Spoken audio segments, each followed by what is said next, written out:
Hey, what's up, guys? This is John from TheUndercoverBrony, and today I wanted to do another small video. I know that I have been on a bit of a sabbatical, and I still am on said sabbatical, but I wanted to get my general thoughts out on Chapter 5 of Make Your Mark because I was not expecting it to be this soon after Chapter 4, but I'm here for it. So just like with last time, I am going to be going episode by episode, kind of giving you my overall thoughts of each episode. So the first episode of Chapter 5 was Cutie Blossom Bash. To be honest, I found it interesting that they changed this up a little bit.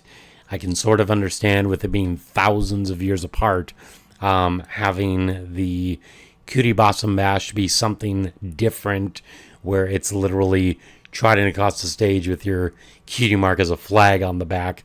That was pretty cute. Even though it is different from the quinceañera, which was already a pun on the quinceañera from Spain. But I thought it was kind of interesting that they had it this way. I did like how they are really pushing into Misty's insecurities because I am so here for it and I love it. I also have to say that I love the fact that we get to finally hear the cutie mark stories of each of the new ponies now. That's great. And I really like to see how they looked as a little colt and fillies. Those were really, really cute. Now, the second and third episodes were called Family Trees Part 1 and 2. This was also a very interesting set of episodes because, number one, we get to see the Breezies again, which is great. I thought it was interesting that they changed how the Breezies were from G4, where you could still kind of hear them. And then this one, it's that they're too fast for a normal pony to hear. But I have a theory about this. I have a feeling that the reason that they added this little tidbit in G5 where it's too fast and too high-pitched for a normal pony to process, I have a feeling that was because in G4, whenever Seabreeze was speaking, Fluttershy was able to understand the Breezies because of her innate connection to any and all different manner of creature. So that tells me the reason we could hear Seabreeze was because she could hear and understand Seabreeze.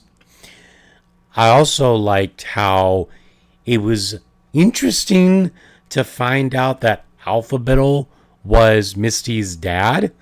I find it very unique that was the main reason he stayed in Bridlewood for this whole time. I thought he was just like the leader of Bridlewood, but we find out later it's someone else. But I like it a lot. I like that was the reason for him to stay in Bridlewood, because he always wanted to see if his daughter came back. I also have to say, one of my favorite little things was within this two-parter, that little flashback. Each time that Misty gets a little bit more of her memory back, she's seeing more and more of what she thinks is a dream, but is actually a memory.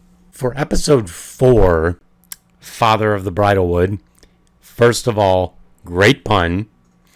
Second of all, this was probably the most emotionally invested episode of all of Chapter 5, because it's literally a father and daughter trying to get to know each other, and the fact that they aren't able to do it because of Misty's upbringing being so diametrically different from what it was when she was Alphabettle's kid as a filly. I find it very interesting that he's wanting to try everything he can to give her space and to try and say, hey, you don't have to do anything you don't want to, even though I'm going to kind of push you in that direction. But that scene when they're in the house and they're trying to like reintroduce each other, that was great. Episode 5, Main's Melody. This was probably the weakest episode out of Chapter 5, But to be honest, this wasn't a terrible episode. These are not getting to the points of some Chapter 2 episodes, and definitely not Chapter 1, thank God. But it's rough because the concept itself is interesting, but the execution was kind of meh. And the fact that Pip was like, oh, I'm not mad. You just made me a viral trend that could potentially destroy my career. Didn't really like that, but I mean, it was fun hijinks nonetheless. And for the final episode, episode 6, Nightmare on Main Street, also a great pun to Nightmare on Elm Street. I love that they still call it Nightmare Night. I really enjoy the fact that they are doing some really unique Nightmare Night festivities, especially with the golden pumpkin. And I also found it very interesting how it all went in terms of Opaline figuring out that she is now able to transfer herself into Maritime Bay due to that magical bubble, due to the link being from those together trees.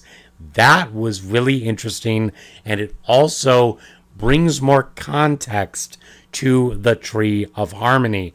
I have a feeling that was a together tree, and that makes this really, really interesting.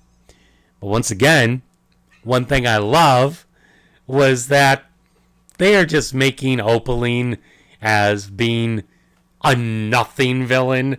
They're just making her to be the butt of every joke, and I am here for it.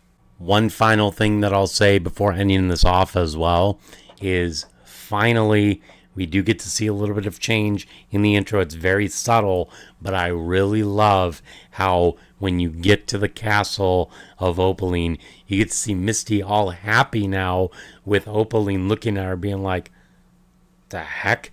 You know, I thought that was really, really cool. So those are my general thoughts on Chapter 5. I really enjoyed this chapter.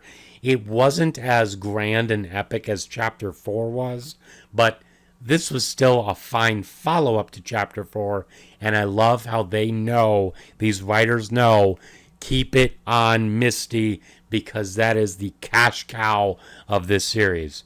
So thank you everyone so much for watching. Have yourselves a fantastic night, and until next time, peace out, Dragon.